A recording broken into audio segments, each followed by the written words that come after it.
Hey everybody, me again. Melba here. Melba's my name from school that people used to call me, my nickname. I haven't used it in years. The other one was Freckle Bump because of my freckles and my little bump on my nose, so I haven't used that one either. Okay, so today I'm going to talk about marriage again, or I should say tonight. It's actually getting late. And yeah, so what is marriage about? Marriage isn't always about being happy, although I am. It's about commitment. I would say that is the next very, very important thing, commitment to take your marriage, whether you're going through good times, bad times, and make a commitment to someone. It's through good, through bad, good, bad, and ugly. It's to glorify God. It's to say this is a marriage that doesn't really matter how you feel all the time. What matters is being there for one another. So, a couple other points I wanted to go over. I'm just working on this marriage stuff. My husband and I talked about this stuff. We sit down, we talk a lot. I talk a lot, he listens. Okay, so taking care of yourself is pretty important in your marriage. Making sure you're doing everything to take care of you, whether that's exercise, whether it's eating right, getting your sleep. You want to take care of yourself. Do things that you enjoy, whether that's kayaking, whether it's, whatever. Buying a little treat, buying something you like. Financial responsibility, that's number 2. I guess I'll make a list as I go along and then name my video. So number 2 is a financial responsibility, making sure you're working together. Now, I love that I've gotten so much good advice from people, but I've also gotten a lot of bad advice. Like, for example, recently the advice was women shouldn't work. And I was just like, what? What are you talking about? Women have been working for years, and old school person, just, the man makes all the decisions in the home. And I'm like, no, I don't think so. Women have many decision-making things they have to decide all day long as they go about their days. So I don't know, it wasn't making sense. Proverbs 31 woman was really independent. She worked hard. She had her own business. Lydia in the Bible, she had money.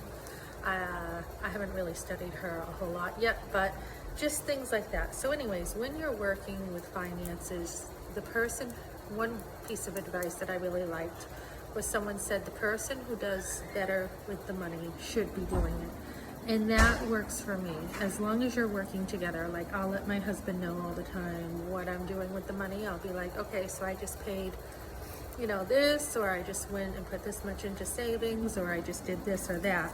Also, make sure you have some of your own money. Make sure that you have some of your own money to spend on what you want. You don't want to be controlling. If you're doing the budget, you don't want to be controlling your husband with money. I remember years ago when we didn't have much money, my husband needed boots, and I'm telling you, we had like no money. I mean, we were like everything I could feel on my back. And so I was like, nope, you're gonna have to wait for your boots. And some lady, she was a wise woman when she said this, said, hey, he works really hard for you, for your money, for his money. Yeah, get him some boots, because he definitely needed some. And that was some really good advice there. It wasn't like I was spending money on me and not him. We all, I was kind of going without at that time with some stuff that I needed. But anyways, work together. So just, talk about money, talk about what you're doing with the money, talk about principles, talk about goals. What are you doing with the money? What's the next move? And then I personally, because I'm the one doing the budget, will deal with money every day. What I do is I usually do at the beginning of the week on a Monday, because I usually take Sunday like a day just to take it easy. That's like my only day. And usually Saturday afternoon is when I start, late afternoon is when I start taking it easy. So I work like all the time throughout the week. I'm always thinking, always doing something. I work from the time I get up till the time I sleep. I'm not saying I don't have fun in between, but I'm always doing. I'm very productive, very busy, motivated, driven, whatever you want to call it. So the next thing I'd recommend in a marriage, number 3, is don't be codependent. Everyone needs their interest outside of the marriage. Everyone needs to do things they love. I like going to the gym when I get there. Lately I've been doing my exercise at home, and just with all the moving, I haven't had time to get to the gym, and I miss it very much.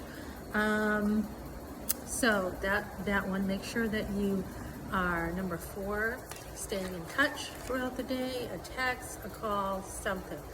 Positive interaction. This is something that is so important, because the negative interaction can definitely break the relationship down.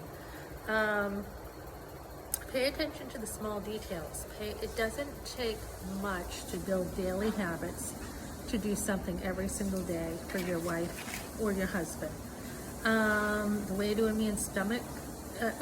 man's heart is his stomach, is an old adage, and I think it's very true. When I give my husband food or whatever, he's really happy. My family's always been very easy to please. What I cook, and lucky me, because I'm not like the best cook, so that has worked very well. Look out for marital stress. Try to speak your husband's language as a wife, as he tries to speak your language. Men need respect. Their brains work differently.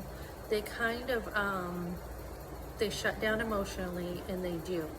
I just saw a video where this man was pretty funny, talking about in the old-fashioned cave days, if there was a saber tiger, the man is going to shut down emotionally, and he's going to take care of that tiger, because he's afraid for you. He's going to protect you. Where the woman, she's not going to be like, ideally she would be like, oh, a saber tiger, what's the plan? What are we doing? She's more verbal, but instead she usually screams. So we talk and they do action, and you just want to be able to understand how men work, because you can take that personally and think that your husband, because he doesn't open up as much or is full of action, that he doesn't care, but actually his actions show that he does care. Okay, so a lot of different love languages. Love Languages by Gary Small, I think it was. Words, time, give, serve, or physical. Which is your love language? That's something that's important to think about. I think men definitely are very physical. They definitely need to be physical with their wives. It's like saying to you, don't talk to me with a husband when you are not physical with your husband. It's something that they need. Doing chores, make sure you're doing them together. Make sure you kind of, you can run a household, you can run it, and you can be in charge, and you're the one, taking care of and managing everything, but make sure you involve your husband, because then he's going to feel respected if you involve him. And even if it's, honey, could you just get the dishes done? Could you get the garbage? Could you, pick this up at the store? That kind of stuff makes a man feel good to be able to do that for you. Compliments. Compliment each other, laugh together. So what am I up to? Like 7 tips here? Okay, my camera's running out, so I gotta wrap this up. So basically, I'm gonna leave it right there because of this camera and continue next time. So like 7 tips, work at your marriage, work hard at it. It takes a lot of effort, but it's well worth it.